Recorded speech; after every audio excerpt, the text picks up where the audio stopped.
Ce sont là les trois fils de Noé. Et c'est leur postérité qui peupla toute la terre. Verset 20. Noé commença à cultiver la terre et planta de la vigne. Il but du vin, s'enivra et se découvrit au milieu de sa tente. C'est-à-dire qu'il a bu, il était saoulé. Et il a dormi, il était nu.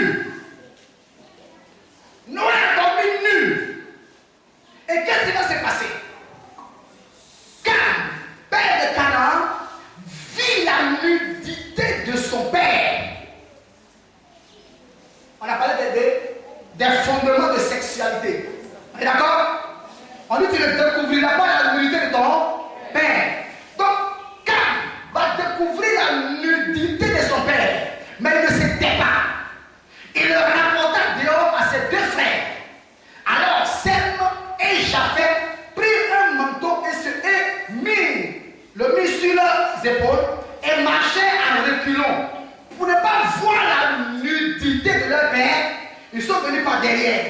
Et arrivés à son niveau, ils ont déposé le drap sur lui pour le couvrir. Alléluia. Alléluia. Comme leur visage était détourné, ils ne virent point la nudité de leur père. Verset 24.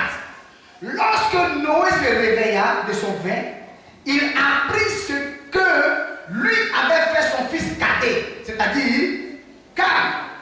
Et il dit, oh, maudit soit Canaan. C'est Cam qui a fait. C'est Cam qui a vu la nudité de son père. Mais ce n'est pas Cam qui a été maudit. Ton père a bien pu commettre une faute. Ton père a peut-être violé une tradition quelque part. Mais on ne le maudit pas directement, mais on maudit c'est sa femme.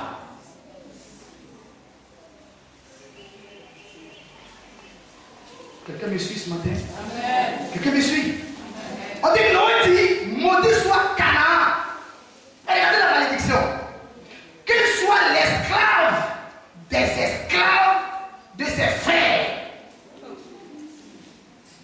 Il n'a pas dit qu'il soit l'esclave de ses frères. Comment ça c'est bon?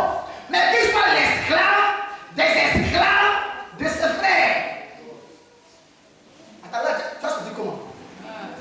Tu es esclave des esclaves. La colère du père, il maudit le petit-fils. Directement.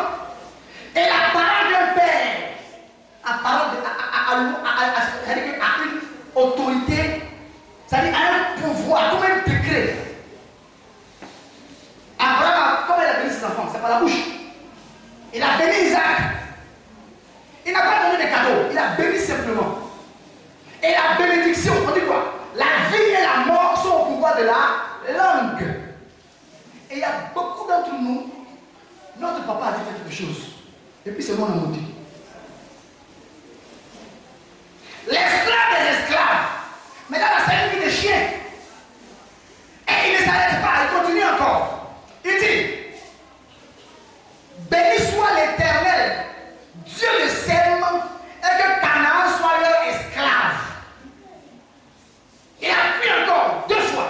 Et puis il continue encore. Que Dieu étende les possessions de Japheth, qu'il habite dans les tentes de Sem, et que Canaan soit leur esclave. 3 fois. Dis à ton voisin, ta souffrance vient d'en haut. L'ascendance. Alléluia. Alléluia. Et cette malédiction-là a couru. Et voici que l'une des descendantes de Canaan va se retrouver en face de Jésus. Écoutez bien.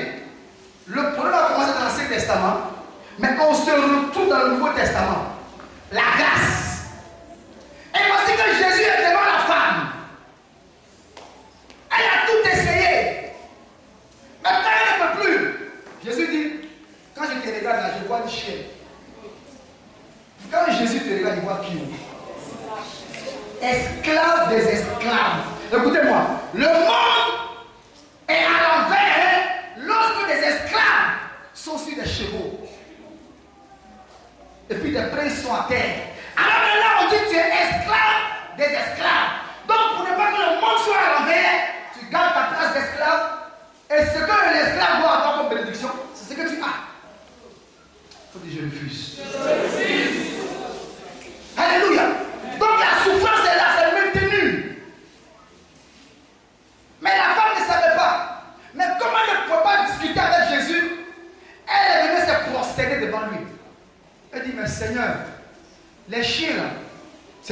j'accepte mon identité de chien. Est-ce que vous savez que derrière une identité, il y a une mission? Derrière une identité, il y a une mission. Quand on te donne une identité cachée, tu ne pourras qu'appliquer la mission qui est rattachée à l'identité. C'est pour ça que vous allez voir des gens, ceux-mêmes qui sont capables de les aider là, c'est ceux les insultes. Vous n'avez pas remarqué ça? Et les gens, c'est comme ça, ils n'ont rien. Mais quelqu'un peut l'aider. Mais il parle mal à la personne. Et puis il s'en va. Il s'en fout. Ça, c'est pas la folie.